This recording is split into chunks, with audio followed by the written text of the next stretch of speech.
Yeah, my name is Innocent Mutanga. I'm from Zimbabwe. I've been in Hong Kong 10 years now. So, more Hong Kong now.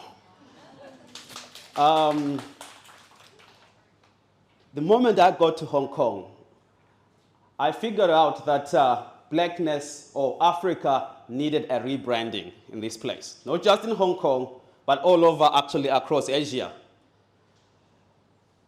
You get on the MTR, nobody wants to sit next to you, for example, or they stand up. I'm like, yeah, what's happening? You get closer to a female friend, all her friends start running to her, and then there's, including parents and sisters, they're like, oh, be careful, African. They just want Hong Kong ID, run away. I'm like, wait, why do these people think I'm here because I needed help? It was multiple experiences like this, that made me more confident than ever that being African or being black or being dark-skinned is something that needed a rebranding when it comes to Hong Kong. Then I started to dig in to try to understand, where are some of these coming from? Because this is a totally different context. If it was in America, there's slavery. Europe, there's colonialism. What about this place? I decided, okay, I did look into the history, but I was like, no, the history is not interesting. But the present was what was interesting. And then I tried to look around. I'm like, what experiences of blackness or Africanness or dark-skinned or brownness that these people have actually interacted with? And then I found out some. For example, one, the poverty simulations that happen in Hong Kong. Maybe one of you has been to a poverty simulation. So I was like, oh, poverty simulation. Well, let me check what this is. They build African architecture, houses like African. And then they say, in this poverty simulation, we want you guys to experience slum lunch. What it feels like to enjoy food from the slums. I looked at the food. It's African food. I'm like, wait. So now the symbol of poverty and the symbol of whatever being a slum, is now African. I'm not saying we don't have slums in Africa. We have slums in Africa, we have slums in America, we have slums in Asia. Everywhere there's some slums. And there is no, there's dignity to live in a slum. But I just didn't like that. Why are you making that our food?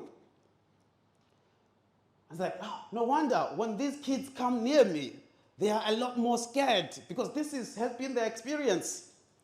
The best of the African experience they've had, not really ideal, but okay, is the animals. I'm like, oh, animals, safaris, animal migration. Hence the question that come. The other one was a bit more, aware a little bit, but she was really curious. She's like, oh, when you wake up in your house, you look through your window, what do you see? What do you mean, what do I see? I see people, I see my neighbors maybe. Like, no. What do you see when you look out your window? But she didn't want to ask directly, are there animals around you roaming around? Maybe some of you is wondering, oh, maybe, you watch all those videos of people waking up and the giraffe feeding you through the window, But of course, these are associations that some of these kids have had. These definitely aren't positive associations. These are not good association, which I felt like, me as an African coming here, and if I'm going to have a child, I honestly don't want them to grow up in the environment that I found when I got here. Even if it's in a school, I've visited so many schools. At the Africa Center Hong Kong, we do a lot of school programs. Maybe one or two schools, I was like, I think this one I can bring my child. The rest of them, I'm like, hell no. I'm not going to bring any of my child in any of these schools. Because there is so much little understanding. If anything, there's only negative associations with what it means to be black, what it means to be brown, what it means to be, that even the kids that we work with, I remember one time we're doing what we call an African Kids Club. So I gave these kids who were dominantly of African descent, some kids were Chinese, some were Westerners, and then I gave them A3 papers. I say, I want you guys to write all your associations you have about Africa, your impressions. The reason I gave this exercise, of course, and the outcome was totally different. The reason I'd given this exercise, I was hoping that through this, I was expecting the African kids to write these wonderful associations of more accurate. And I was expecting everybody else to come up with the negative ones. And then I could use that as different perspectives. But here was the irony. The Africans are the one with the most negative representation and perceptions of Africa. And these were Africans who were born here. And I was like, whoa, you think the African kids, there is no food, or we are all dying, so many diseases? For me, that shocked me. I'm like, wait. I was expecting from the other side. Why are you doing that? And then I checked with the kids. If they don't just find these things here, you find this even in Africa. If you are going to eat food in a public space, would you bring African food? Can you bring African food in a lunchbox? Oh, the kids like, oh, no, that's going to be embarrassing, bringing African food. Well, but I mean, you are bringing French food, though. Why is the African embarrassing? The problem does not just end with the kids. It goes beyond even to the airlines. African airlines. I'm not going to name any names. You've taken some of them maybe, or you take some of them. You are busy eating Italian food. You're eating other food from Europe. I'm like, you are African, guys. Give them the injera, which is Ethiopian food, for example.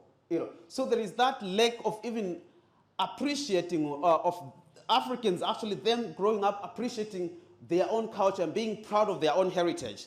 So the story of rebranding African or rebranding blackness, for me it was inspired by a proverb that we Africans like to say, that until the lion learns to write or to read, the story of the hunter will always praise the hunter. The story of the hunter will always praise the hunter. Because the story of Africa was told by the hunters. And you know who the hunters were. Huh? That was Europe, when during the colonialism. That's the story of Africa. And that story is far from being accurate.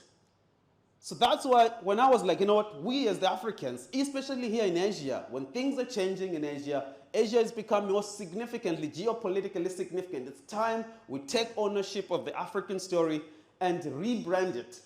So that in the future, we don't want our kids growing up thinking eating fufu in public is embarrassing.